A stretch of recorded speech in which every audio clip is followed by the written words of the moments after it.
اوس نوې سلسله شروع شوې ده. نوې سلسله دا شروع شوې ده عزیزانو، که د یو قوم خانه ور خرابوي، د یو قوم تباهي چې د هغه په سترګو لیدل غواړي، هغو ته د بدکارۍ اډې چې د هغه خلاصي. د بدکارۍ اډې هر مسلمان د ښځې په فتنه کې چې د هغه مبتلا کېږي، اسانه مبتلا کېږي. النساء حبائل الشیطان، د الله رسول فرمایي دا ښځې د شیطان جال دی. جال د جاله څخه مرغه ځان ایستلی سي، پیر دی، ملا دی، اغا دی، سید دی، هر شی دا ښځې د فتنې څخه نشي خلاصېدلی. صحیح. دا علیحده سلسله شروع شوې ده په ښارو کې، علیحده په صحراو کې دا سلسله روانه ده. په کورونو ننوځې، په 5 روپۍ باندې هم ستا سره بېلاري چې د هغه کوي. دا اصلي کې د دې دپاره چې زموږ دا نسل چې دی هغه چیش کې، هغه په دا خبرو اخته کې، چې په دا خبرو اخته کو بیا خدای او رسول بیا تعلیم چې دی هغه بیا نه کېږي چې په دا خبرو سړی اخته شي. او عجبه درته کوم، دغه زنانې چې دی دا په کورو کې ګرځي د وړو په بانه باندې وړه غواړي.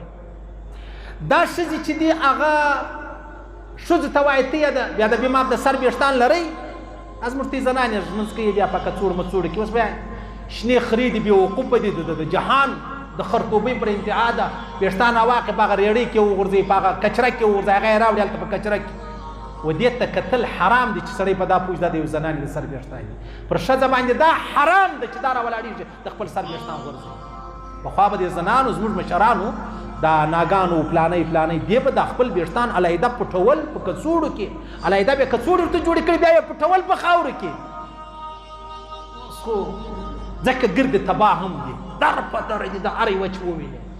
د واده ورځ مه شومره د چا واده له تللې وه چې دریا د دې د لاسه نه خلاصېدله، اتڼ د دې نه نه، دا بله ورځ بیا ګوره. کنز العمال والا یو حدیث نقل کړی، پیغمبر علیه صلات وسلام فرمایي دا تی چې کله د خپل سر ویښتان ږمنځ کوي، دا ویښته پر مابینځ کاټوئ. ولې؟ هغه وجه دا ده چې په پیغمبر علیه صلات وسلام باندې یهودو کوډې وکړې، سیر و جادوی ورباندې وکړي، هغه د پیغمبر اسلام یو ږمنځ ولا هغه کوچنی خادم هغه ته د پیغمبر اسلام ږمنځ مبارکه راوړه، چې د سر یا د ژیړ مبارک ویښتانو هغه ویښتانو باندې کوډې وکړي. بیا پیغمبر علیه صلات وسلام ډېر بیمار شو. هغه دغه ویښتان دي، دا ښځې راځي بیا ویښتان د ښځو څخه اخلي، په 10,000 روپۍ 1 کیلو پورې خرڅېږي. نو به چش به کوي. دا دغه د سیر د جادو او زما او ستا په کور کې معلومات څوک دي او څنګه دي څنګه نه دي. ما تا په ښار کې نه اورو کله کله کورونه څوک ورغلي په دا نږدې کې، دا اوس کې دا اوس نږدې په دا یوه میاشت اندر کې د دې نږدې یو کور ولو، پاک یو سړی چې دی هغه د باندې ولو کور والا یې دننه یوازې وله، په نیمه شپه رالو ټول کور یې لوټ کړ.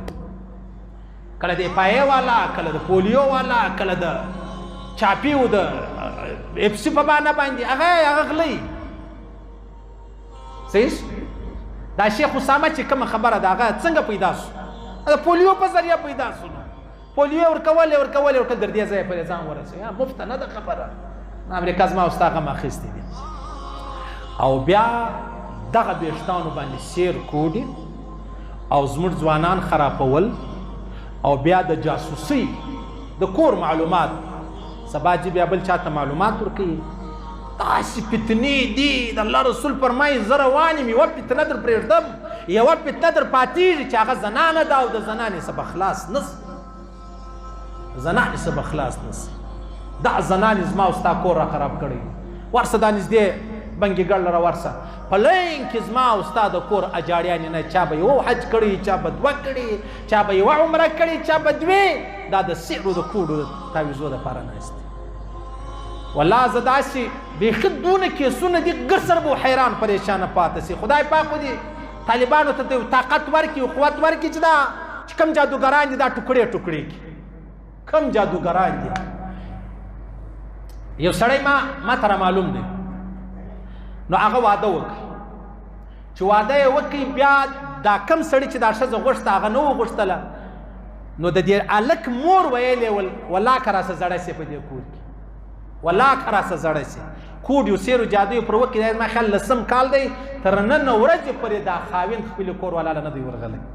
ختمه د خبره خلاصه د خبره یوې ښځې مرکه چاته وکړه زما د زوی دپاره دا راکړه هغه نور کول هغه بل ځای ورکول والله کې راسه زړه کې هغه چې واده وشو طلاقه شو بیا د هغه ښځې طلاقه بعد بیا بل ځای واده وکړي هغه ځای طلاقه شو بیا دریم ځای وشو هغه مړ شو دا خبرې ده ما ورته چې لکړې دا جاړیانې پر پیرانو پر پیر میر نه چې هېڅ پیر میر نشته باچا هغه زموږ پیر دی ورسه که د قرآن خلاف کار وکړي هغه هم نه منو لیکن که یې نه نور دا ما بل زر ته ویل ما یو سړی بل زر راغلی ماپښین بیان موږ کوي دی ناست مشر سړی و اخر بیا ښه سلام دعا وکړي ښه مجلس وصول بیا ما پوښتنه جم وکړه مال چیش کېده راته ویل داسې پیر یم داسې فلاني شي علاج کوم پلانۍ دا ښه نو بیا